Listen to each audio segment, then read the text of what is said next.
اور یہ تو ہوگی حیوانات کے ساتھ حسن سلوک کا پہلو، اور جہاں تک حیوانات کو تکلیف سے بچانے کی کیفیت ہے، آقا کریم علیہ الصلوۃ والسلام ایک جگہ پہ ارشاد فرماتے ہیں، حضور کا گزر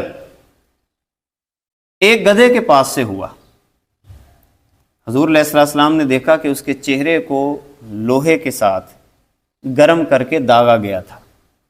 آپ صلی اللہ علیہ وسلم نے فرمایا کہ کیا تم لوگوں کو یہ بات نہیں پہنچی کہ میں نے لعنت بھیجی ہے اس آدمی پر جو چوپائے کے چہرے کو داغے یا اس کے چہرے پر مارے، اور نبی کریم صلی اللہ علیہ وبارک وسلم نے اس بات سے باقاعدہ طور پر منع فرمایا۔ اسی طرح ہمارے ہاں بہت سارے لوگ آپ نے دیکھا ہوگا جانوروں کو آپس میں لڑاتے ہیں، مرغوں کو لڑاتے ہیں، کتوں کو لڑاتے ہیں۔ اللہ رب العزت کو یہ بات بھی پسند نہیں ہے۔ یہ جانور کا احترام ہے، حیوانات کا احترام ہے۔ نبی کریم صلی اللہ علیہ وبارک وسلم نے آپس میں جانوروں کو اور چوپاؤں کو لڑانے سے منع فرمایا نہا رسول اللہ صلی اللہ علیہ وسلم عن التحریش بین البہائم، جتنے بھی بہائم ہیں حضور علیہ الصلوۃ والسلام نے ان کو آپس میں لڑانے سے منع فرما دیا۔ لہذا ہمیں چاہیے اس حوالے سے بھی محتاط، جو ہمارے ہاں ایک ماحول ہے کتوں کو لڑانا ہے یا مرغوں کو لڑانا ہے، یہ شریعت اسلامیہ میں ممنوع ہے۔ اسی طرح نبی کریم صلی اللہ علیہ وبارک وسلم نے ان جانوروں کے بارے میں جن کو حلال قرار دیا ہے۔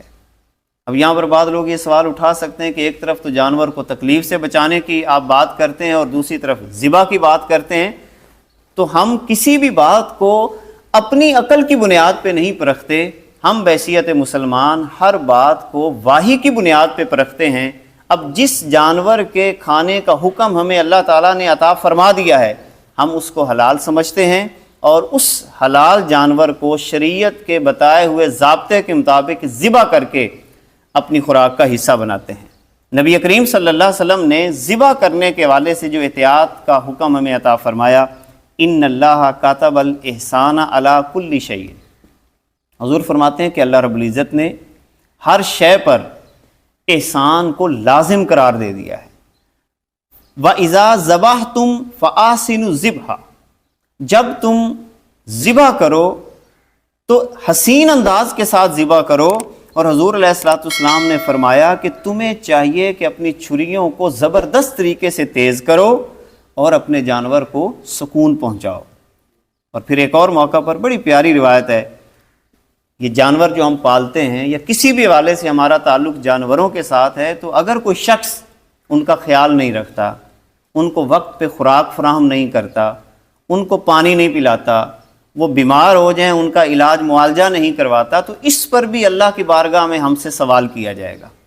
آقا کریم علیہ الصلوۃ والسلام ایک دن ایک انصاری کے باغ میں قضائے حاجت کے لیے آپ تشریف لے گئے۔ آپ نے وہاں پر دیکھا ایک اونٹ موجود تھا۔ اس اونٹ نے جیسے ہی نبی کریم صلی اللہ علیہ وبارک وسلم کو دیکھا تو زور سے آواز نکالی اور اس کی آنکھوں سے آنسو بہنے لگے۔ اللہ اکبر! نبی کریم صلی اللہ علیہ وسلم اس کے پاس تشریف لے گئے۔ یہ پیار کیا جا رہا ہے جانور کے ساتھ۔ کائنات کے آقا نے جب اس کی حالت دیکھی تو اس کی گردن پر شفقت سے ہاتھ پھیرا اور پھر فرمایا کہ اس اونٹ کا مالک کون ہے، یہ اونٹ کس کا ہے؟ تو انصار کا ایک جوان آیا اور اس نے کہا کہ یا رسول اللہ صلی اللہ علیہ وسلم، یہ اونٹ میرا ہے۔ تو آقا کریم علیہ الصلوۃ والسلام نے فرمایا اللہ اکبر، الا تتقی اللہ فی ہذہ البہائم، کیا تم ان چوپاؤں اور جانوروں کے بارے میں اللہ سے نہیں ڈرتے جن کا اللہ نے تم کو مالک بنایا ہے؟ اس لیے کہ اس اونٹ نے مجھ سے شکایت کی ہے۔ کیا شکایت کی ہے؟ کہ تم اس کو بھوکا رکھتے ہو، یعنی کھانا پورا نہیں دیتے اور اس سے مسلسل کام لیتے رہتے ہو اور تھکاتے ہو۔ اب اس سے ہم جائزہ لے سکتے ہیں کہ ہمارے ہاں بہت سارے لوگ جو جانوروں سے کام لیتے ہیں تو کیا ہوتا ہے کہ بعض دفعہ ان کو خوراک تھوڑی فراہم کرتے ہیں، تو شریعت اسلامیہ کی روشنی میں ایسا کام کرنا کہ جانور سے کام زیادہ لیا جائے، یا جیسے ہمارے یہاں میں ایک تھوڑا سا اور یہاں پہ واضح کرنا چاہوں گا، دودھ زیادہ کرنے کے لیے بعض دفعہ ایسی دوائیوں کا استعمال کرنا، ٹیکے لگانا، کہ ان ٹیکوں کی وجہ سے اس جانور کے زندگی کے بہت سارے مسائل ہیں اور اس کے اندر کے بہت ساری سی پرابلم کریٹ ہو جاتی ہیں، لہذا ایسا ٹیکہ لگانا، ایسی دوائی دینا کہ جس کی وجہ سے جانور کو نقصان پہنچتا ہے، نبی کریم صلی اللہ علیہ وسلم نے اس بات سے بھی ہمیں منع فرما دیا۔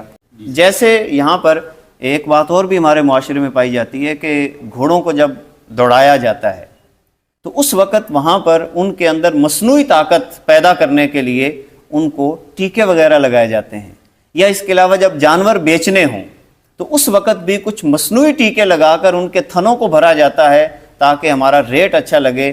حضور علیہ الصلوۃ والسلام کی اس حدیث کے مطابق ہر وہ عمل جس سے جانور کو کسی بھی قسم کی تکلیف پہنچتی ہے، آقا کریم علیہ الصلوۃ والسلام نے اس کو ممنوع اور حرام قرار دیا۔ اور ایک روایت کا خلاصہ یہ بھی ہے کہ حضور علیہ الصلوۃ والسلام نے جانوروں کو گالی دینے سے بھی منع فرمایا ہے۔ ہمارے ہاں عموماً لوگ جانوروں کو بعض دفعہ گدھے کو گالی دے دیتے ہیں، بھینس کو گالی دے دیتے ہیں، بکری کو گالی دے دیتے ہیں۔ اللہ کے نبی صلی اللہ علیہ وسلم نے جانوروں کو گالی دینے سے بھی باقاعدہ طور پر منع فرما دیا۔ اللہ رب العزت ہمیں جانوروں کے ساتھ حسن سلوک کرنے کی توفیق عطا فرمائے۔ وآخر دعوانا ان الحمد للہ رب العالمین۔ امید ہے تمام دوست اس بات سے مستفید ہوں گے۔ آج کی ویڈیو کا مطلب دوستوں کو قرآن کریم کی روشنی میں اور اسلام کی روشنی میں بتانا ہے کہ جانوروں کے ساتھ کیا جو ہے نا یہ طریقہ سلوک درپیش ہوگا اور کیا کیا جائے۔ اسی کے ساتھ امید ہے کہ آج کی جو ویڈیو ہے تمام دوستوں کو پسند آئی ہوگی۔ اس کے ساتھ ہی ہم اجازت چاہیں کہ مفتی صاحب سے اور تمام دیکھنے سننے والوں سے اللہ تعالیٰ سب کو آسانیاں دے اور آسانیاں تقسیم کرنے کی توفیق دے۔ السلام علیکم ورحمۃ اللہ وبرکاتہ۔